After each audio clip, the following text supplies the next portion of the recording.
Morning everyone, कैसे हो आप सभी। तो मैं आपके लिए आज एक अगेन नया क्वेश्चन लेकर आया हूँ।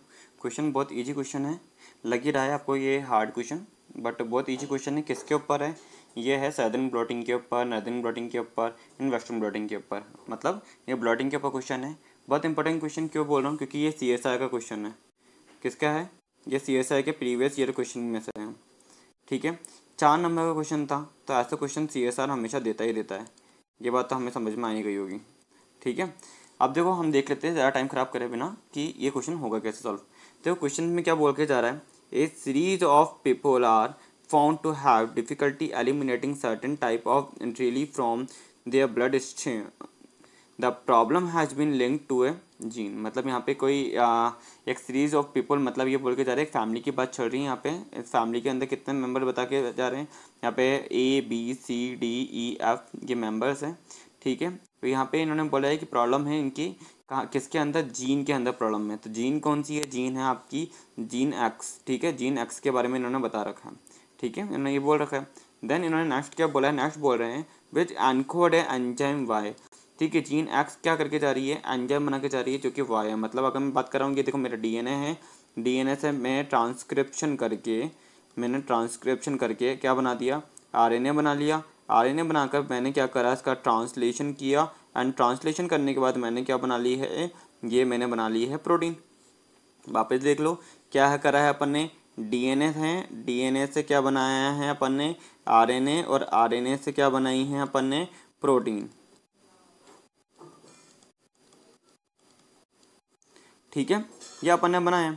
अब देखो क्वेश्चंस में क्या कहना चाह रहा है, क्वेश्चन क्या कहना चाह रहा है, ये हमें ध्यान से देखना है। ठीक है, प्रोटीन बनाई है, और प्रोटीन से हमें पता है कि यहाँ से ही हमारे क्या बन जाते हैं? एंजाइम का फॉर्मेशन हो जाता है। इतना आप सब जानते हो। ठीक है, बड़े बच्चे हो तो इतना तो आपको सबको पता है। अब देखो नेक्स्ट क्या बोल के जा रहा है, 6 people were tested with the use of various technique of molecular biology. मतलब यहाँ पे हमने एक मॉलिक्यूलर बायोलॉजी की एक टेक्निक है, उसको यूज़ में लिया है। टेक्निक कौन सी है? ब्लॉटिंग है। ठीक है, कैसे आइडेंटिफाई किया? हाउ वी नो कि ब्लॉटिंग टेक्निक की बात करी जा रही है? क्योंकि यहाँ पे इन्होंने बोल दिया है सदर्न ब्लॉट्स का, एक सदर्न ब्लॉट दिया है, नॉर्दर्न ब्लॉट एनालिसिस करा है, एंड वेस्टर्न ब्लॉट एनालिसिस किया है। तो पता चल रहा है कि ब्लॉटिंग करी है इन्होंने यहाँ पे। ठीक है, नेक्स्ट इन्होंने क्या बोला है? Person A is a normal contra. मतलब पर्सन ए के पास नॉर्मल फीचर्स है। Person B is a asymptomatics but some of his children have the metabolic problem, and person C through app display the trait. मतलब person A normal है, person B के अंदर कुछ असिम्प्टोमेटिक्स problem है, but इसके जो बच्चे हैं वो उसके अंदर कुछ क्या है? प्रॉब्लम है, मेटाबॉलिक प्रॉब्लम है। एंड पर्सन सी से लेकर एफ तक का जो ट्रेट है उसको हमें को यहाँ पे शो किया गया है। ये देखो पर्सन ए कहाँ है? पर्सन ए ये रहा, पर्सन ए ये रहा, बी ये रहा, C D E and F, और इनका कुछ ट्रेट हमको यहाँ पे शो कर रखे हैं। डन है यहाँ पे।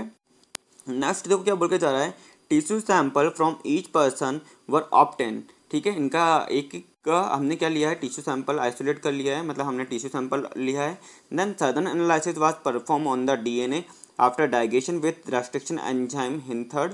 ठीक है, तो हमें पता है कि जब भी हम क्या करते हैं, DNA लेते हैं, तो सबसे पहले हम क्या करते हैं? सदर्न एनालिसिस के अंदर रेस्ट्रिक्शन एंडोन्यूक्लियस यूज में लेते हैं, एंड देन क्या करते हैं? बहुत सारे फ्रेगमेंट यूज में ले लेते हैं, एंड जब हम क्या करते हैं? जेल इलेक्ट्रोफोरेसिस कर लेते हैं। जेल इलेक्ट्रोफोरेसिस करने के बाद हम क्या करते हैं? कुछ बैंड को कहाँ ले जाते हैं? इन बैंड्स को कहाँ ले जाते हैं? इन बैंड्स को हम मेम्ब्रेन पे ले जाते हैं, एंड मेम्ब्रेन पे ले जाकर हम कुछ प्रॉब होते हैं उनका हाइब्रिडाइजेशन करवाते हैं, एंड जहाँ से हमें बैंड आ रहे हैं तो हमें पता चल जाता है कि हाँ कि डिज़ायर जीन है, या हमारा डिज़ायर जो हम आइडेंटिफाई कर रहे हैं वो प्रोडक्ट है या नहीं है। डन है, इतना ही हमें करना होता है। और यहाँ तक ये क्वेश्चन बोल रहे हैं। मैं जब आपको सदर्न ब्लॉटिंग पढ़ाऊंगा, नॉर्दर्न ब्लॉटिंग पढ़ाऊंगा, या मैं बोलूँ आपको western blotting, for western blotting, eastern blotting, dot slot, तो अपन ऐसा नहीं 3 ही चीज़ पढ़ेंगे, हम पूरा का पूरा ब्लॉटिंग के अंदर भी एक पर्टिकुलर सीरीज़ में पढ़ेंगे, और कम से कम 6-7 टाइप के पढ़ेंगे अपन। तो वो जब मैं पढ़ाऊंगा तो आपको और इजीली अच्छी तरह समझ में आएगा। पर अभी जो क्वेश्चन कर रहे हैं उसको अपन एक एक लाइन को अपन ड्रॉ करते हुए चलेंगे हो क्या रहा है। ठीक है, देन इन्होंने बोला है कि northern analysis of mRNA also was done. तो नॉर्दर्न एनालिसिस में हम क्या करते हैं? वापस से हम क्या करके जाएंगे? यहाँ पे हम जेल इलेक्ट्रोफोरेसिस करवा लेंगे, एंड यहाँ पे RNA के बैंड होंगे। देन हम वापस से इसको क्या करके जाएंगे? मेम्ब्रेन पे ले लेंगे। ठीक है, तो पता चल जाएगा कि नॉर्दर्न ब्लॉटिंग है। ठीक है, नेक्स्ट एनालिसिस के अंदर ये क्या बात करके जा रहे हैं, in both type of analysis the gel were probed with label X DNA। तो यहाँ पे आपने जो प्रॉब यूज में लिया है हाइब्रिडाइजेशन के लिए, वहाँ पे आपने एक्स लिया है, एक्स को आपने एक्स मतलब इन्होंने कोई एक्स नाम दिया है, cDNA है, एंड उसको आपने क्या करा है, उसको रेडियोएक्टिव लेबल किया है। देन इन्होंने बोला है finally A western blot with an enzyme linked monoclonal antibody was used to test for the presence of protein Y. The result are shown below. तो उन्होंने बोला है कि लास्ट टाइम आप क्या करके जा रहे हो, लास्ट में आपने DNA एनालिसिस कर लिया है, आपने DNA एनालिसिस कर लिया है, RNA आपने सदर्न ब्लॉटिंग के थ्रू, RNA एनालिसिस कर दिया नॉर्दर्न ब्लॉटिंग के थ्रू, एंड वेस्टर्न एनालिसिस मत कर रहे हो आप, किसके लिए, प्रोटीन के लिए, ठीक है। एंड देन आपको रिजल्ट यहाँ पर दे रखे हैं। तो अब हमें क्या करना है, हमें देखना है कि following conclusion can be drawn, और हमें आइडेंटिफाई क्या करना है। सबसे पहले देखो ये कंक्लूजन हम पढ़ तो लेंगे, बट ये 5 कंक्लूजन पढ़ने से पहले हमें ये पता होना चाहिए हमें आइडेंटिफाई क्या करना है। क्योंकि कई बच्चे यही गलती करते हैं CSI के क्वेश्चन सॉल्व करने से पहले, कि वो ये भूल जाते हैं कि क्वेश्चन बोलना क्या चाह रहे हैं, करेक्ट पूछ रहे हैं या इनकरेक्ट पूछ रहा है, और उनको क्वेश्चन आते हुए भी वो क्वेश्चन रॉन्ग अटेम्प्ट कर जाते हैं। बाद में पता चलता है अरे इनकरेक्ट पूछा था और हमने तो आंसर करेक्ट पे लगा दिया है। तो ऐसी गलती मैं नहीं चाहूँगा कोई भी बच्चा करे, ठीक है। देन देखो क्या बोल रहा है, which of the following conclusion are not valid. तो मतलब यहाँ पे हमसे क्या पूछा है, हमसे पूछा है इन करेक्ट बता दो हमारे को, ठीक है। इनवैलिड है या एक्सेप्ट है, ऐसे कुछ चीज़ें होती है जो हमें पहले देखनी है कि क्या बोल रहा है क्वेश्चंस, ठीक है। इनकरेक्ट हमारे स्टेटमेंट बताने। अब देखो क्वेश्चंस हम पढ़ लेते हैं, पर मैं इसको पहले इसको थोड़ा बहुत साफ कर रहा हूँ। क्यों कर रहा हूँ, क्योंकि मुझे जगह चाहिए थोड़ी, ताकि आप इजीली इसको समझ पाओ, ठीक है। यहाँ तक तो आपको क्वेश्चन समझने में तो कोई दिक्कत ही नहीं आई। अब अपन कंक्लूजन पढ़ेंगे एंड देन एनालिसिस करेंगे कि क्या सही है और क्या गलत है। डन है, ओके। अब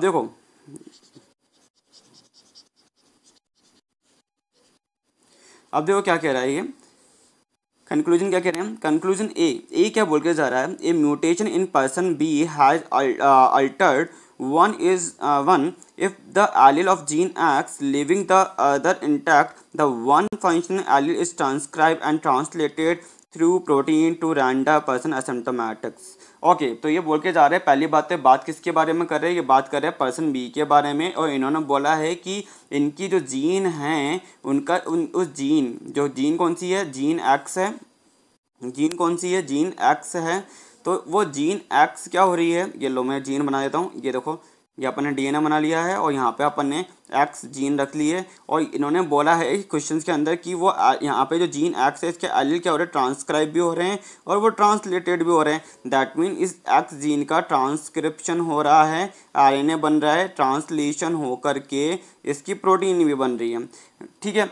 अब देखिए कि किस हद तक सही है। तो अगर DNA है तो डेफिनेटली बैंड आ रहे हैं हमारे को किसके अंदर, जेल पे, सदर्न ब्लॉटिंग के अंदर, तो डेफिनेटली कि जीन तो है। एंड RNA के बैंड आ रहे हैं, नॉर्दर्न ब्लॉटिंग एनालिसिस कर रहा है तो डेफिनेटली RNA ही बनाए।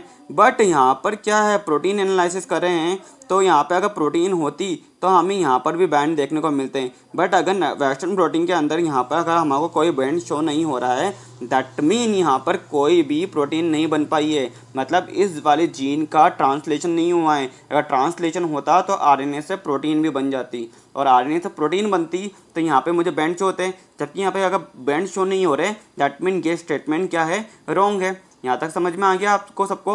मतलब हमें ये देखना है कि DNA, अगर DNA के बैंड आएंगे तो सदर्न ब्लॉटिंग के अंदर आएंगे, RNA के बैंड आएंगे तो नॉर्दर्न ब्लॉटिंग के अंदर आएंगे। प्रोटीन अगर बनी है तो वेस्टर्न ब्लॉटिंग के अंदर हमारे बैंड शो हो रहे हैं। अगर आपको बैंड शो नहीं हो रहे, दैट मीन स्टेटमेंट रॉन्ग है, वो ट्रांसलेट ही नहीं होगा। जो ट्रांसलेट नहीं हुआ, जो बना ही नहीं है, तो उसके बैंड कहाँ से आएंगे। डन है, तो ये स्टेटमेंट रॉन्ग। नेक्स्ट ऑप्शन क्या कह रहा है, नेक्स्ट ऑप्शन बोल रहा है कि पर्सन सी, अब पर्सन सी कहाँ है, पर्सन सी ये रहा।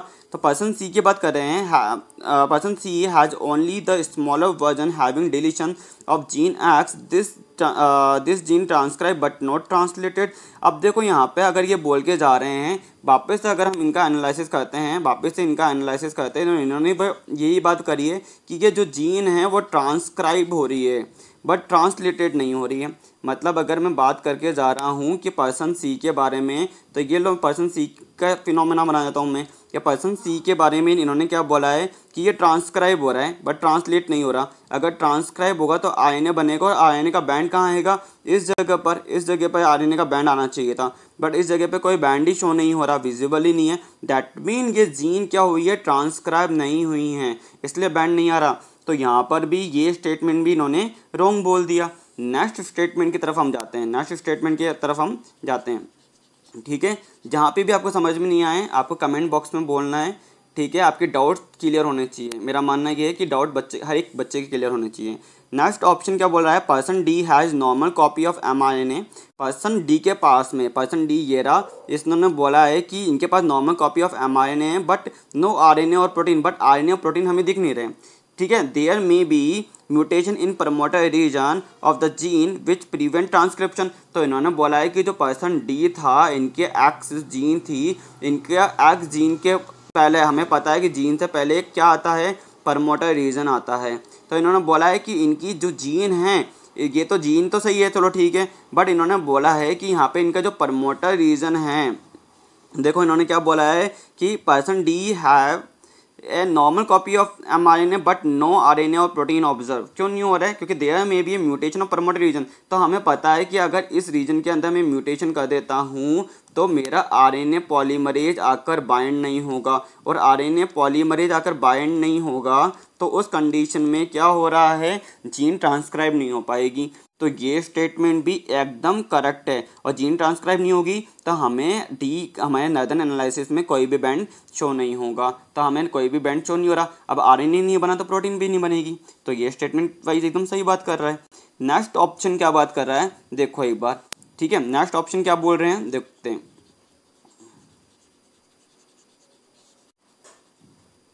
अब देखो नेक्स्ट क्या बोल के जा रहे हैं, नेक्स्ट ये बोल के जा रहा है कि person E has a normal copy of gene. Person E कहाँ है, ये रहा पर्सन ई। इन्होंने बोला है कि इनके पास नॉर्मल कॉपी ऑफ जीन है that is transcribe but no protein is made.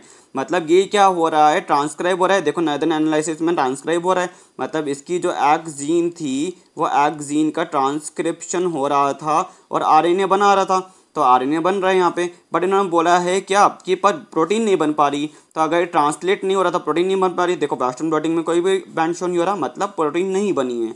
Which suggest mutation prevent translation. इसका मतलब है कि यहाँ पे जो ट्रांसलेशन प्रोसेस था उसके अंदर क्या हो गया है, म्यूटेशन हुआ है, उसके अंदर म्यूटेशन हुआ है जिसकी वजह से प्रोटीन नहीं बन पाई है, ठीक है।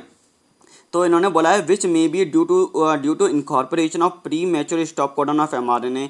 तो premature stop codon of mRNA की वजह से क्या होगा, आपका जो राइबोसोम है वो अर्ली क्या हो जाएगा, पहले ही क्या हो जाएगा, वो एक तरह से डिसोशिएट हो जाएगा, वो टर्मिनेट हो जाएगा। तो उस कंडीशन में क्या होगा, हम बोल सकते हैं कि प्रोटीन का फॉर्मेशन नहीं हो पा रहा है, प्री मेच्योर टर्मिनेशन हो रहा है। समझ में आ रहा है, प्री मेच्योर टर्मिनेशन की वजह से हम बोल सकते हैं कि प्रोटीन नहीं बन पा रही है। तो ये स्टेटमेंट भी अगर हम देखा जाए तो एकदम सही बात बोल रहा है, ठीक है, क्योंकि प्रोटीन तो नहीं बन पा रही है। नेक्स्ट ऑप्शन की तरफ बात करते हैं कि person F has a normal copy of gene that is transcribe and translated. ठीक है, पर्सन एफ की बात करें कि इनके पास नॉर्मल कॉपी ऑफ जीन है जो कि देखो जो कि ट्रांसक्राइब हो रही है, हाँ यहाँ पे बैंड आ रहा है तो ट्रांसक्राइब हो रही है एंड ट्रांसलेट भी हो रही है, सही बात है, ठीक है। तो बट इन्होंने क्या बोला है, बट अभी क्या है इसके पास, still process metabolic problem, it is unlikely to be probably error has been made in experimentation. तो अगर देखो इन्होंने बोला है कि पर्सन एफ के पास नॉर्मल कॉपी ऑफ जीन है जो कि ट्रांसक्राइब हो रही है, ट्रांसलेट भी हो रही है, बट अगर स्टिल उनके पास अभी भी कोई मेटाबॉलिक प्रॉब्लम हो रही है तो यहाँ पे हमको या तो ट्रांसलेशन या ट्रांसक्रिप्शन के बैंड हमें आने ही नहीं चाहिए थे। कुछ भी मेटाबॉलिक प्रॉब्लम होगी या हम बोल रहे हैं कि अगर इनके एक्सपेरिमेंट के अंदर कुछ भी प्रॉब्लम होती तो हमें यहाँ पे बैंड ही ऑब्जर्व नहीं होते। अब बैंड ऑब्जर्व हो रहे हैं मतलब कुछ प्रॉब्लम ही नहीं है, जबकि ऑप्शन क्या बोल रहा है कि यहाँ पे कुछ ना कुछ प्रॉब्लम है। दैट मीन ये ऑप्शन भी एकदम रॉन्ग हो गया है। तो हमसे क्या पूछा था कि हमें यह बताना है कि कौन सा कंक्लूजन वैलिड नहीं है या क्या इनकरेक्ट है। तो हमारे को क्या इनकरेक्ट मिल रहा है, 1, 2 and 5 ऑप्शन इज रॉन्ग। तो 1, 2, 5 कहाँ है, यहाँ पर है। आई होप आपको ये क्वेश्चन एकदम अच्छे से समझ में आ गया हो, ठीक है, आपको कोई डाउट ना रहा हो।